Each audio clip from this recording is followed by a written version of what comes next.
کہ یہ کام ایک فرد کی رائے پر نہیں چلے گا، بلکہ یہ کام مشورے سے چلے گا، اور مشورے کی بنیاد جو ہے وہ امانت داری اور خیر خواہی ہے۔ مشورے کیا بنیاد ہے؟ امانت داری اور خیر خواہی۔ کیا مطلب اس کا؟ اس کا مطلب یہ ہے کہ 50 آدمی بیٹھے ہیں مشورے میں اور 5 تقاضے ہیں، تو ان 5 تقاضوں کو پورا کرنے کے لیے 50 میں سے اہل کو تلاش کرنا کہ تقاضوں کا اہل کون ہے۔ جو اہل ہے کام کی اور اس کی خیر خواہی میں، اس کو کام کے لیے چننا، اس لیے کہ کام جب نااہلوں کے ہاتھ چلا جاتا ہے تو کام ضائع ہو جاتا ہے۔ حدیث میں فرمایا کہ جب نااہلوں کے ہاتھ میں کام چلا جائے تو قیامت کا انتظار کرو۔ تو اہل کو تلاش کرنے کے لیے صرف ہمارے ذہنوں میں کام ہونا چاہیے کہ کام کا حل یہ ہے، لہذا اس کو استعمال کیا جائے گا۔ نہ اس میں تعصب دیکھا جائے گا، نہ تحزب دیکھا جائے گا۔ تعصب کی کوئی گنجائش نہیں کہ میری پارٹی کا آدمی ہے یا میری برادری کا آدمی ہے یا میرے وطن کا آدمی ہے، کہ ہمارے کام میں اس کی کوئی گنجائش نہیں، سب جاہلیت کی رگیں ہیں۔ بات سمجھ میں آ رہی؟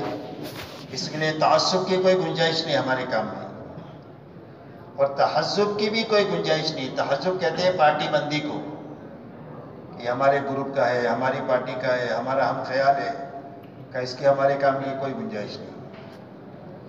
اس لیے امانت داری اور خیر خواہی یہ 2 بنیادیں ہیں مشورے کی۔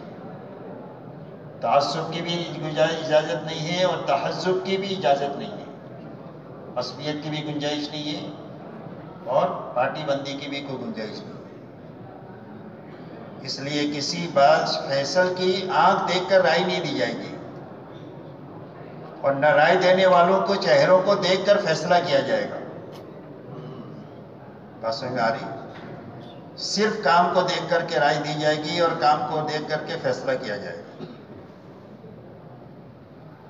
یہ پہلی بنیاد ہے مشورہ۔ مشورے اس بنیاد پر مشورہ ہونا چاہیے تو کام محفوظ ہے، اور اگر اس کے علاوہ کوئی بات آئی ہے تعصب تحزب کی تو کام خطرے میں ہے، یاد رکھو۔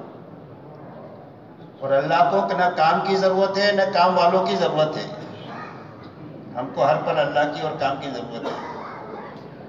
اسی لیے ہماری پوری تاریخ بتاتی ہے کہ جب کوئی بھی بڑے سے بڑا کام اپنی نہج سے اور بنیادوں سے ہل گیا ہے تو ختم ہو گیا ہو۔ اندلس کو دیکھو، سمرقند کو دیکھو، بخارا کو دیکھو، یہ وہ مراکز ہے کہ جہاں پر بڑی بڑی دینی خدمات انجام ہوتے تھے، لیکن ایک زمانہ ایسا آیا کہ اللہ کا نام لینا وہاں دشوار ہو گیا، اس لیے کہ اللہ صمد ہے، اللہ کو صمد کہتے ہیں کہ سب کو اس کی ضرورت ہے، اس کو کسی کی ضرورت نہیں۔ تو اللہ اپنے ساتھ صمدیت کا مظاہرہ ہر زمانے میں کرتے رہتے ہیں۔ اس لیے پہلی بنیاد مشورہ ہے، اور مشورے کی یہ بنیادیں ہیں۔ دوسری بنیاد اجتماعیت ہے، کہ سارے ساتھیوں کے دل اندر سے کام کے لیے ملے ہوئے ہوں۔ جسموں کے جوڑ کا نام اجتماعیت نہیں ہے، قلوب کی اجتماعیت کا نام جوڑ ہے، اجتماعیت ہے کہ دل ملے ہوئے ہونا چاہیے ہمارے، ہر ایک کے دل میں دوسرے کے لیے خیر خواہی ہو، آگے بڑھنے کا جذبہ ہو، آگے بڑھانے کا جذبہ ہو، ہر ایک کو معاف کرنے کا جذبہ ہو، ہر ایک سے کام لینے کا جذبہ ہو، ہر ایک کی غلطی کو معاف کرنے کا جذبہ ہو، مشکل کام میں اپنے آپ کو آگے بڑھانے کا جذبہ ہو، ساتھیوں کو آسان کام ان سے لینے کی عادت ہو۔ یہ سارے اجتماعیت کی بنیادیں ہیں۔ تو اجتماعیت کے ساتھ کام ہونا چاہیے، دلوں کے پھٹن کے ساتھ کام نہیں ہو سکتا، یاد رکھو۔ بے ایمانوں کے بارے میں فرمایا تحسبهم جمیعا وقلوبهم شتیٰ، کہ بے ایمانوں کی بھیڑ نظر آئے گی تم کو لاکھوں میں کروڑوں میں، لیکن ان کے دل اندر سے پھٹے ہوئے، اللہ کی خبر ہی ہے۔ اس لیے باطل پر کبھی اجتماعیت نہیں ہو سکتی، اجتماعیت حق پر ہی ہو سکتی ہے، اور حق ایک ہی ہوتا ہے، 2 نہیں ہوتے۔ حق جو ہے وہ ایک ہی ہوتا ہے، 2 نہیں ہوتی۔ فماذا بعد الحق الا الضلال، فرمایا حق کے بعد اگر کوئی چیز ہے تو گمراہی ہے، اس کے علاوہ کچھ نہیں۔ اس لیے آپس کے جوڑ کے ساتھ اس کام کو کرنا، اس لیے کہ ہمارے کام میں اختلاف کی کوئی بنیاد ہی نہیں ہے۔ تبلیغ کے کام میں اختلاف کی کوئی بنیاد نہیں۔ تبلیغ کا کام 6 نمبر ہے کہ وہ 6 نمبر میں کوئی نمبر اختلافی ہے،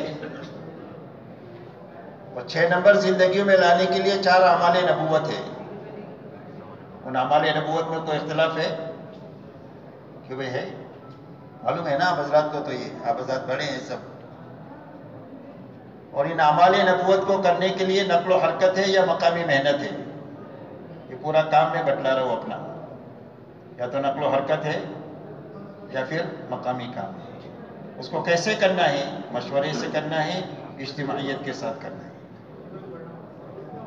اسی لیے ایک مرتبہ مولانا انعام صاحب نے نظام الدین کے مقیمین کو جمع کر کے یوں فرمایا کہ ہم میں کا کوئی بھی دعویٰ نہیں کر سکتا ہے کہ ہم غلطی کرنے والے نہیں ہیں۔ کوئی بھی اپنی بزرگی کا دعویٰ نہیں کر سکتا ہے کہ میں بزرگ ہوں۔ اللہ فرماتے لا تزکوا انفسکم واعلموا بمن اتقی۔ اللہ فرماتے اپنے آپ کو بزرگ مت سمجھو، اللہ جانتا ہے کہ تمہیں متقی کون ہے۔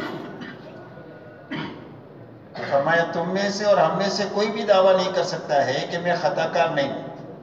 حضور صاحب نے فرما دیا کلکم خطا ہوں، تم سارے خطا کار ہو، اور بہترین غلطی کرنے والا وہ ہے جو معافی مانگنے والا ہے۔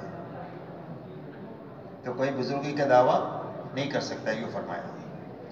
لیکن اگر ہمارے آپس میں دل جڑے ہوئے ہوں گے تو اللہ ہماری غلطیوں کو معاف کرتے رہیں گے، ہمارے عیوب پر پردہ ڈالتے رہیں گے، اور اللہ ہم سے کام لیتے رہیں گے، غلطیوں کے باوجود بھی اور کمزوریوں کے باوجود بھی، آپس کے جوڑ کی وجہ سے۔